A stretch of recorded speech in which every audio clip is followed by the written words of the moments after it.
It's the same day. Interestingly, we had a tremendous response just in about 30, 45 minutes or so from people who were asking about this whole change process that's going on with regards to managing virtual teams effectively. Remember, we outlined that in order to manage a change effectively, it requires a connection with the circumstances and information that may facilitate, that's a good word, facilitate your ability to, number one, understand the change, your role in it, the reasons for the change, and how you're going to move through it, which requires guidance by your leaders. And this is where effective leadership, and our term, conscious leadership, comes into play. There are many dimensions to this, and we can't cover it in a 1-minute clip. And by no means do I want to turn anyone into a couch psychologist or psychiatrist, because we're not. So when we talk about personality and character traits and the various responses, the diversity of responses to change, it depends on your character makeup, right? Your mental health is a big issue with regards to how you're able to manage this, with regards to your thought process and how you seek a support system necessary to help you move through the change when you're working with virtual teams, meaning that you have a structure, a discipline, and an organizational component, I should say, that requires stability, creating stability. Remember, you're building a culture, you're creating a culture online, so it requires information. So as I explained, the Bridges model, which is a very simple model around change dynamics, and it has to do with an ending, a somewhat of a transition period, and a new beginning.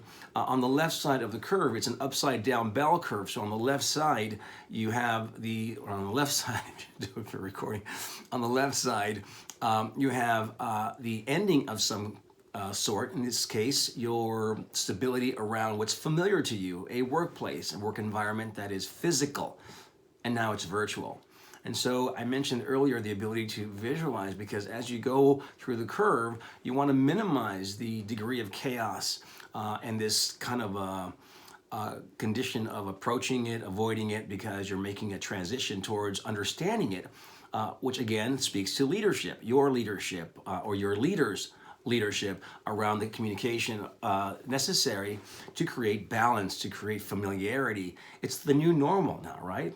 And who knows after this COVID-19 what the work environment will be with regards to this virtual and managing of teams remotely. So the key in this change process has to do with information and your ability to let something go and adapt. And again, by no means it's complicated, but it is this psycho-emotional construct that has to do with our ability to manage change effectively and productively, that requires guidance, patience, information, right? A plan, maybe a phase or step-by-step process that allows people to know that at the end of the tunnel, there could be some change that is for the benefit of all. And again, if I were to put in 3 key areas what to expect and how to manage the change, it has to do with understanding the big picture. The big picture for many is business continuity and productivity. But on the other side of the spectrum is the psychology of change.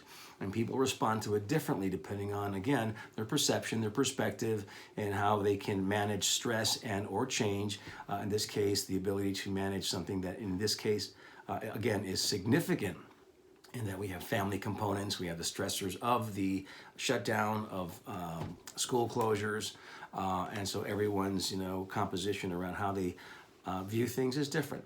So again, don't overcomplicate it, don't get too deep, just ask people, check in with your team. Ask how they're doing in terms of their ability to focus, because within a structured environment, within a virtual team platform, it requires data, information, continuity on all different levels, from metrics to accountability to, again, the business continuity that we spoke of.